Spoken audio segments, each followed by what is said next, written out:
Halo, perkenalkan kami dari kelompok Mongke. Pada video ini kami akan menjelaskan tentang struktur data graph dan heap. So, let's get started. Graph adalah struktur data yang memiliki relasi many to many, yaitu tiap elemen dapat memiliki 0 atau lebih dari satu cabang. Graph terbentuk dari dua bagian, yaitu vertex dan edge. Vertex atau titik itu digunakan untuk menyimpan data. Edge atau cabang itu digunakan untuk menghubungkan vertex satu dengan vertex lain.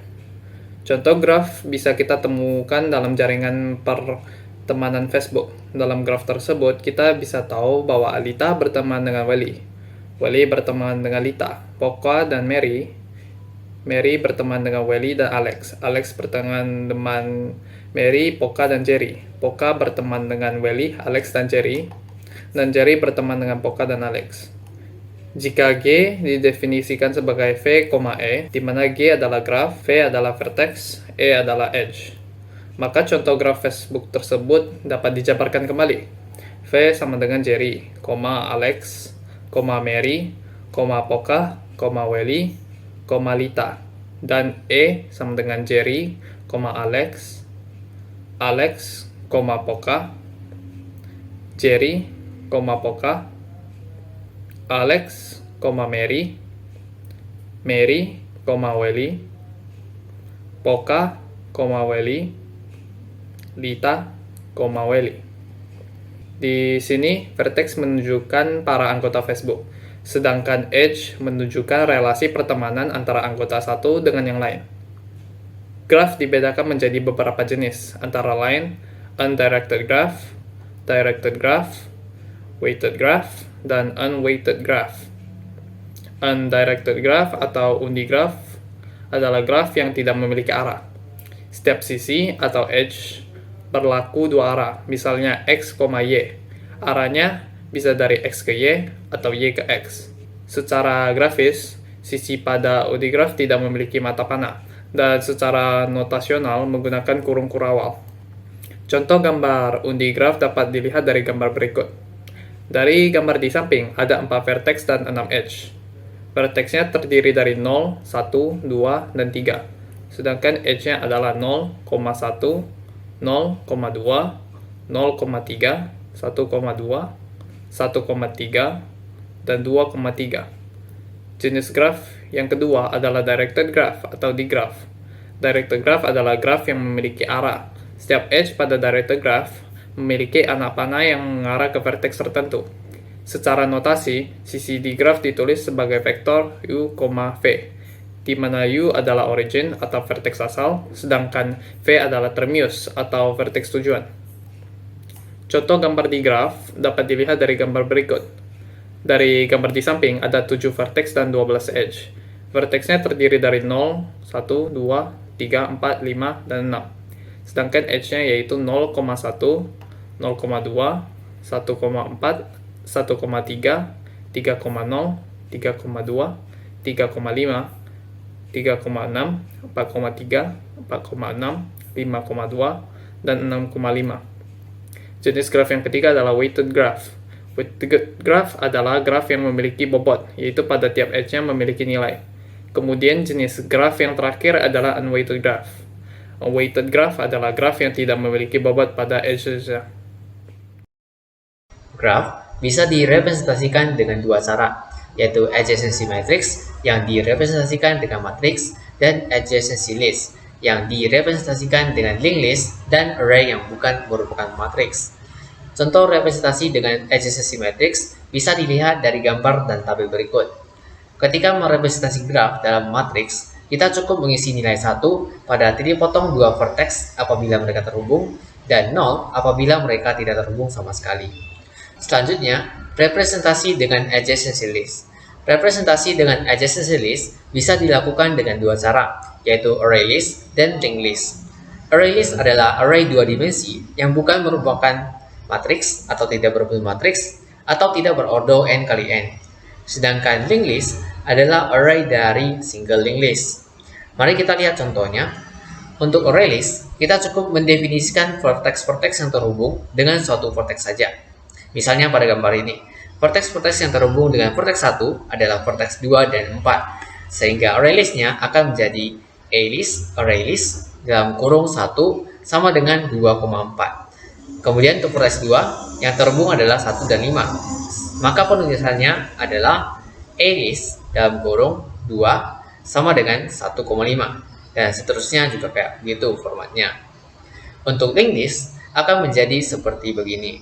Jadi misalnya pada vertex 1 dia terkoneksi dengan vertex 2 dan 4, maka pada linked list-nya akan dimasukin nilai 2 dan 4. Kemudian pada vertex 2 dia terkoneksi dengan vertex 1 dan 5, maka pada linked list-nya akan dimasukin 1 dan 5 dan seterusnya. Pada graf ada dua operasi dasar yang sering dilakukan, yaitu penambahan vertex dan edges dan penghapusan vertex dan edges. Perlakuan kedua operasi tersebut akan mengubah isi representasi graf. Bagaimanakah pengaruhnya? Mari kita lihat gambar berikut ini. Untuk penambahan vertex dan edges, karena titik dan sisinya bertambah, maka pada linked list yang berhubungan dengan vertex dan edges yang ditambah harus ditambah juga. Misalnya pada contoh ini, dilakukan penambahan vertex 6, edges 1 dengan 6 dan 5 dengan 6. Maka kita harus membuat linked list untuk vertex yang baru yaitu 6, kemudian menghubungkannya dengan vertex yang terhubung dengannya yaitu 1 dan 5. Kemudian pada linked list yang sudah ada juga harus dilakukan perubahan, yaitu pada vertex 5 dan 1 masing-masing harus ditambahkan nilai 6. Selanjutnya, penghapusan vertex dan edges. Untuk penghapusan vertex dan edges, karena titik dan sisinya berkurang, maka pada linked list yang berhubungan dengan vertex dan edges yang dihapus harus dihilangkan juga. Misalnya pada contoh ini, dilakukan penghapusan pada vertex nomor 3, maka secara otomatis hubungan antara vertex 2 dan 4 dengan vertex 3 akan hilang, sehingga perlu dilakukan update pada linked list. Maka pada linked list, nilai 3 pada vertex 2 dan 4 harus dihapus, kemudian linked list untuk vertex 3 juga harus dihapus karena vertexnya sudah hilang. Selanjutnya adalah materi heap. Heap adalah sebuah complete binary tree dengan perbandingan nilai suatu node dengan nilai node type-nya mempunyai ketentuan tertentu. Heap ada dua jenis, di antaranya yang pertama max heap, mempunyai ketentuan bahwa nilai suatu node lebih besar atau sama dengan nilai chart-nya. Yang kedua, min heap, yang mempunyai ketentuan bahwa nilai suatu node lebih kecil atau sama dengan nilai chart-nya. Ini adalah gambar heap maksimum dan heap minimum. Ada 4 operasi yang terdapat dalam heap, yaitu reorganisasi heap atau mengatur ulang heap, pembentukan heap atau mengatur binary tree agar menjadi heap, penyisipan heap atau menambah node baru, dan penghapusan heap atau menghapus node root-nya. Operasi yang pertama, reorganisasi heap. Reorganisasi heap adalah penyusunan ulang suatu heap. Algoritma heap bekerja dengan prinsip bahwa modifikasi nilai prioritas pada suatu node dapat melanggar kondisi heap. Bila kondisi heap dilanggar, maka heap harus diorganisasi kembali. Sebagai contoh, kita akan menggunakan heap maksimum. Ketika nilai atau prioritas suatu node berubah, maka ada dua kemungkinan yang akan terjadi, yaitu yang pertama, nilai prioritas node bertambah sehingga nilai prioritasnya lebih besar dari parent-nya. Maka, langkah yang harus dilakukan adalah sebagai berikut. Tukarkan nilai prioritas node tersebut dengan nilai prioritas parent-nya.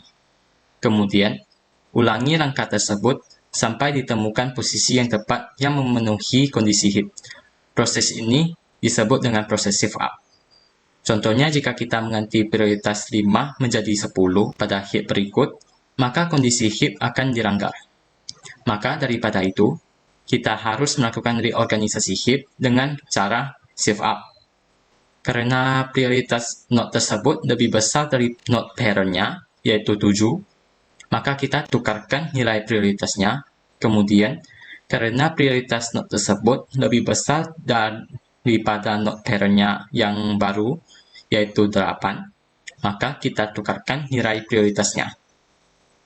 Karena prioritas node tersebut lebih besar daripada node parent-nya yang baru, maka kita tukarkan nilai prioritasnya. Dan sekarang, kondisi heap sudah tercapai. Kemudian, kemungkinan yang kedua yang bisa terjadi yaitu nilai prioritas node berkurang sehingga menjadi lebih kecil dari prioritas di antara node type-nya.